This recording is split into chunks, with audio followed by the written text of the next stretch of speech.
guys, if you're new here, my name is Candy, and on my channel I share a lot of homeschooling, homesteading, gardening, day in the life, what's for dinner, canning, and all kinds of other fun stuff. Today I thought I would show you guys how I make my spaghetti sauce. Having 5 kids, I don't have time to sit and blanch all my tomatoes and peel them and all that fun stuff, so I just put mine in a big roasting pan with some olive oil. And the bigger ones I cut in half, the small ones I leave whole, and I roast them for an hour. I have this pan that is already finished, and you can see all the juice and everything in there. And then this one is going in now. I dug some extra stuff out of my fridge, so I have some onions, some bell peppers, I have some zucchini that just needed used up, and these peppers actually came out of my freezer. The first pan were all fresh, so these are kind of squishy just because they were frozen, and they have a lot more juice when they're done. But that is that pan full. Now I'm just going to go through, cycle in through my blender until I get all of them done. And what I do is I use a slotted spoon, and I add the juice if needed, and if not, then I don't.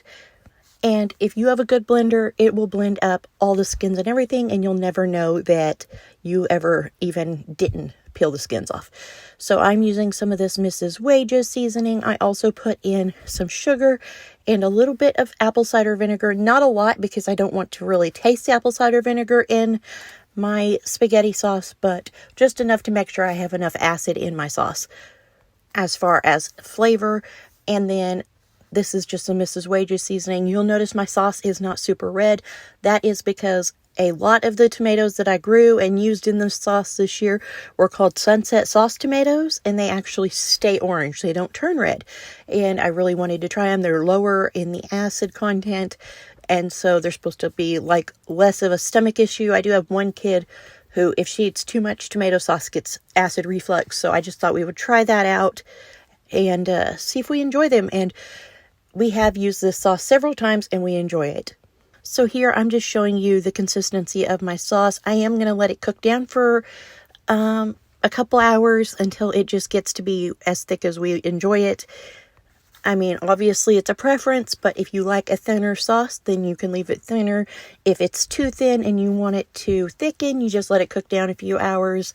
And here we are. Now that it has cooked down a little bit, you could see it's a little thicker and a little darker in color.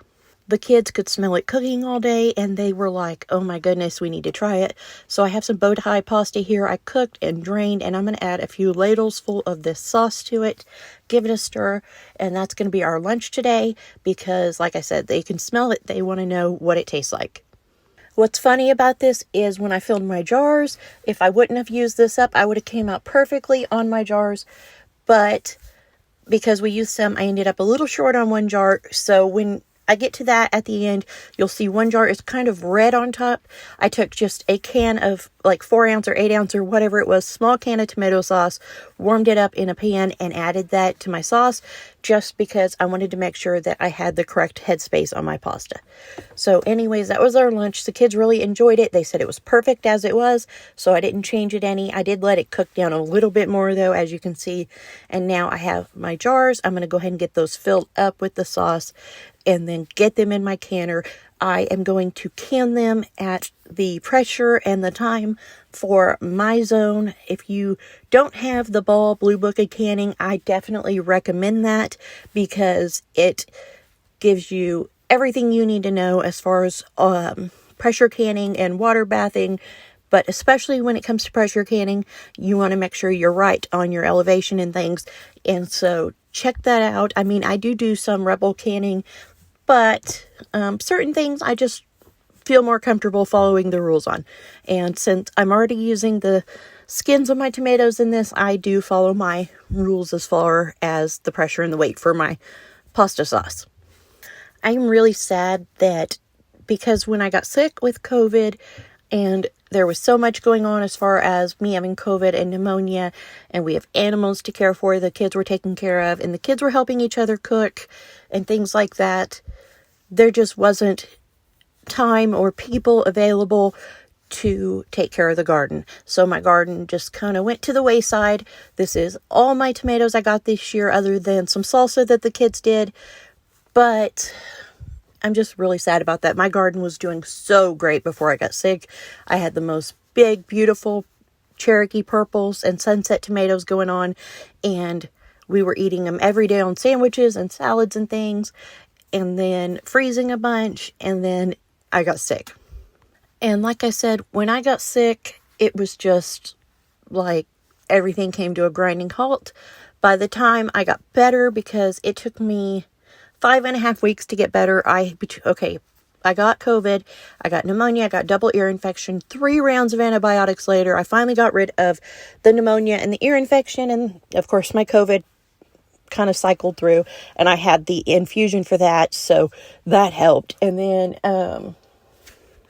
while I had COVID, I got a really high fever, I had a seizure, and so we had a blood clot scare, but it turned out that when I had seized, I had tore some muscles in my calf, and so I couldn't walk, and again, it just took me forever to get better, and by the time I got out to my garden, I just wanted to cry, because my weeds in my garden were as tall as my plants. Most of my plants were dead. I do have some plants that are barely hanging on. I have been watering and feeding and just begging to take off again. So I do have tomatoes flowering again, and hopefully I get more. We'll see, but all I can do is kind of hang on and hope for the best. Also, guys, before I forget, if you have not already subscribed to my channel, I would love if you would subscribe and check out some more videos after this one. I would also love to chat in the comments below about anything you guys would like to chat about, whether it's homeschooling, homesteading, gardening, canning, meals. I would just love to chat with you guys. Get to know you guys better as subscribers or just visitors to my channel. So please leave a comment below. Let me know where you're from, maybe. Tell me your favorite thing to can, or just whatever. And we'll kind of chat and all that fun stuff. Okay, so as you can see, this is where I'm getting to the end and running out of sauce. And I just had that little bit of space left. And of course, I needed my 1 inch of headspace. And so that's where I decided I would just warm up some tomato sauce and add that to my jar and get it filled in so that it was an equal amount of sauce. And again, I heated up my tomato sauce when I added that to my jar right here, because you don't want to put a hot liquid in there and then add something that's cold, because that could cause your jar to crack or explode in the canner. But anyways, this is my finished sauce. I already got it canned up. It's sitting here to cool and waiting for all the lids to ding. And this is absolutely wonderful, better than what you could get if I were to purchase this at the store, and it's healthy, and I know what's in it. No preservatives, things like that. Anyways, I hope you guys enjoyed this video, and I will talk to you guys later.